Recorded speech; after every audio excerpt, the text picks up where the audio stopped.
Bonjour, si je te dis bibimbap, tu me dis ça vient d'où? Moi je te réponds Corée.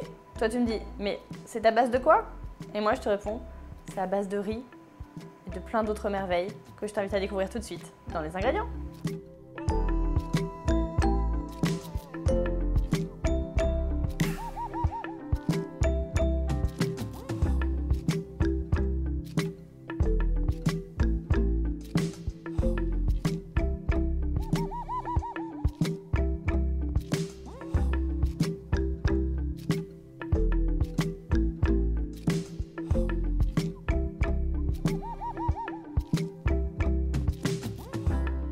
Première étape, je vais préparer tous les ingrédients, c'est-à-dire que je vais tous les découper et je vais commencer par la viande que je vais tailler en très fines lamelles.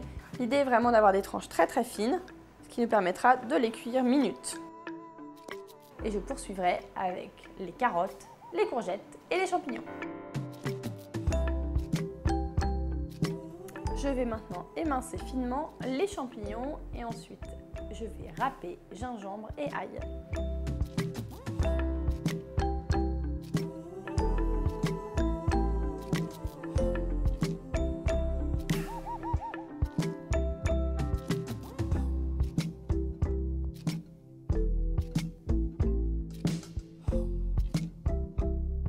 Tous les ingrédients sont prêts, il ne reste plus qu'à faire la sauce puis à cuire tous les ingrédients. Pour la sauce, on va commencer par mettre le sucre dans un saladier et on va lui ajouter le vinaigre de riz, l'huile de sésame, l'ail et le gingembre.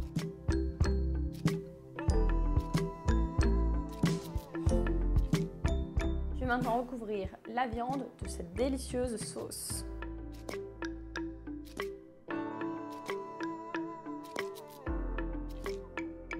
Et voilà, maintenant je conserve au frais jusqu'au moment de cuire. Il est maintenant temps de mettre le riz à cuire dans un grand volume d'eau bouillante salée. On compte 5 volumes d'eau pour un volume de riz. C'est parti pour 12 minutes. Je vais maintenant faire cuire tous les légumes séparément dans des poêles avec un peu d'huile de tournesol et j'assaisonnerai au dernier moment avec un filet de sauce soja. L'idée est de faire sauter à vif très rapidement les ingrédients.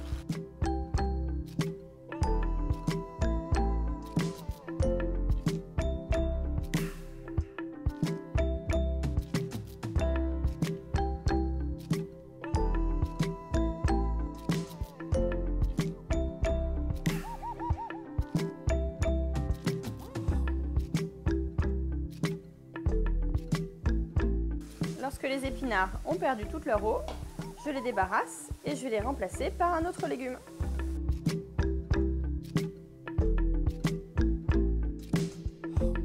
C'est au tour de germes de soja. Et une fois que les champignons seront prêts, on les remplacera par la viande. Allez, c'est bon pour les champignons, je vais mettre la viande. Ça va être très rapide la viande, à peine 2 minutes et pendant ce temps-là, on met les œufs à cuire.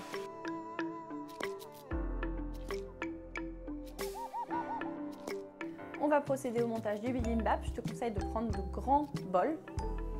Et on va d'abord faire un gros dôme de riz. Pour ça, on prend une tasse ou un ramequin que l'on mouille au préalable. Et ensuite, on va tasser le riz à l'intérieur.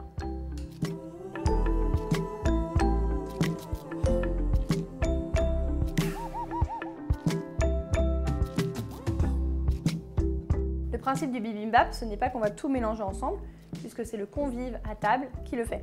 En fait, on va agrémenter le riz de tous les petits condiments que l'on a préparés juste à côté. Comme ça, on pourra servir, ce sera joli. Et la personne pourra décorer, on pourra mélanger et agrémenter éventuellement de sauce piquante. Là, on a fait un bibimbap au bœuf, mais on peut aussi le faire par exemple au poulet, aux crevettes ou même végétarien. Le bibimbap est prêt, tu verras, tu m'en diras des nouvelles.